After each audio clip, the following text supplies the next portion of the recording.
Hay un episodio en el Evangelio de hoy que tiene que ver fundamentalmente con el sentido que le demos a nuestra existencia.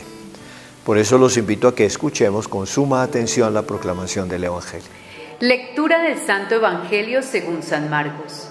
En aquel tiempo, Jesús y sus discípulos se dirigieron a las aldeas de Cesarea de Filipo. Por el camino preguntó a sus discípulos: ¿Quién dice la gente que soy yo?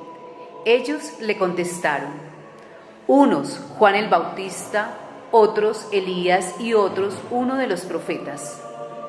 Él les preguntó: ¿y ustedes quién dicen que soy yo? Tomando la palabra, Pedro le dijo: tú eres el Mesías. Y él les conminó a que no hablaran a nadie acerca de esto, y empezó a instruirlos. El Hijo del Hombre tiene que padecer mucho, ser reprobado por los ancianos, sumos sacerdotes y escribas, ser ejecutado y resucitar a los 3 días. Se los explicaba con toda claridad. Entonces Pedro se lo llevó aparte y se puso a increparlo. Pero él se volvió y mirando a los discípulos increpó a Pedro: ponte detrás de mí, Satanás. Tú piensas como los hombres, no como Dios. Y llamando a la gente y a sus discípulos les dijo: si alguno quiere venir en pos de mí, que se niegue a sí mismo, tome su cruz y me siga. Porque quien quiera salvar su vida la perderá, pero el que pierda su vida por mí y por el Evangelio la salvará. Pues, ¿de qué le sirve a un hombre ganar el mundo entero y perder su alma? Palabra del Señor. Jesús pregunta a sus discípulos: ¿quién dice la gente que es Él? Y luego les pregunta a ellos directamente: ¿y ustedes quién dicen que soy yo? La respuesta que da Pedro en nombre de todos sus compañeros es la respuesta de la Iglesia.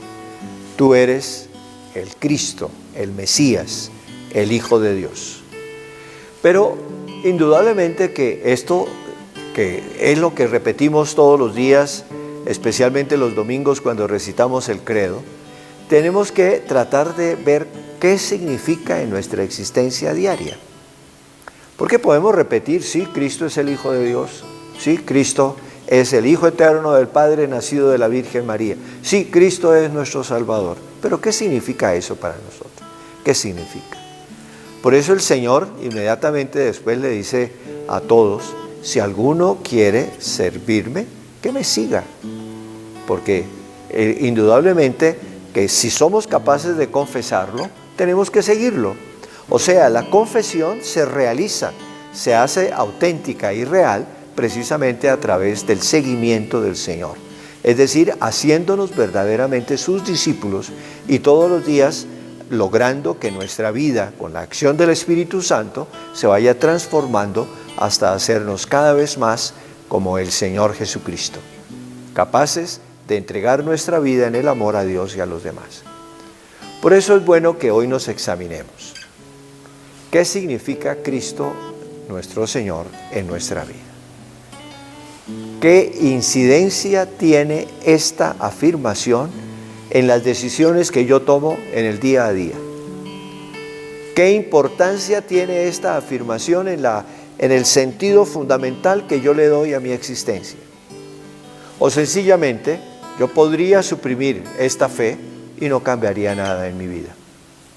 Que eso es la tragedia, porque a veces seguimos manteniendo de una manera casi rutinaria y sin sentido ciertas afirmaciones, pero que no inciden absolutamente en la existencia, que no tienen ningún sentido en la vida práctica. La invitación que hoy nos hace el Señor es a tomar en serio nuestra fe. Nosotros recibimos la fe en el bautismo por parte de la Iglesia. La Iglesia nos dio la fe que nuestros padres y padrinos siguieron cultivando en nosotros. Luego en la confirmación reafirmamos esa fe. Y cada vez que nos reunimos para celebrar la Eucaristía, reafirmamos nuestra fe recitando el credo. Pero vuelvo a repetirlo: ¿qué significa eso en nuestra vida? ¿Qué significa ser cristiano? ¿Qué significa ser discípulo de Cristo? ¿Qué significa ser miembro de la iglesia? Ser católico. ¿Qué significa todo ese proceso de seguimiento que el Señor nos plantea hoy en el texto del Evangelio? Si somos capaces de, precisamente a raíz de ese encuentro personal con el Señor, de transformar nuestra vida, de darle una orientación clara y definitiva, si somos capaces de lograr que todo lo que son nuestras decisiones, nuestras tomas de posición, nuestras opciones, todo eso vaya verdaderamente dirigido hacia aumentar nuestra unión con Él y con los demás. O por el contrario, vivimos exactamente como si no importara nada. Esto tiene una importancia grande, por ejemplo, para lo que significa la vivencia de la Santa Misa los domingos. Vamos a la misa y estamos ahí, pero realmente la misa no significa nada para nosotros. No la vivimos como debe ser.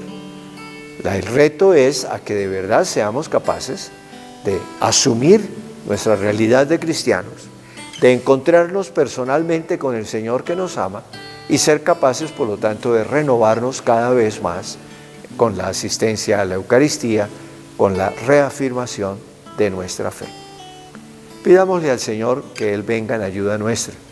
Somos débiles, somos frágiles, somos perezosos, vivimos en un mundo contrario totalmente a la fe y por lo tanto necesitamos de la gracia y de la ayuda del Señor para poder hacer que nuestra fe sea un encuentro personal con el Señor que nos salva y transforme nuestra existencia, dándole un sentido nuevo, dándole una orientación definitiva, dándole un verdadero modo de actuar, de vivir, de expresarnos en todos y cada uno de los momentos de nuestra existencia. El Señor viene a nosotros para darnos todo lo que le pedimos. Pidámoselo. La bendición de Dios Todopoderoso, Padre, Hijo y Espíritu Santo, descienda sobre ustedes y permanezca para siempre. Amén.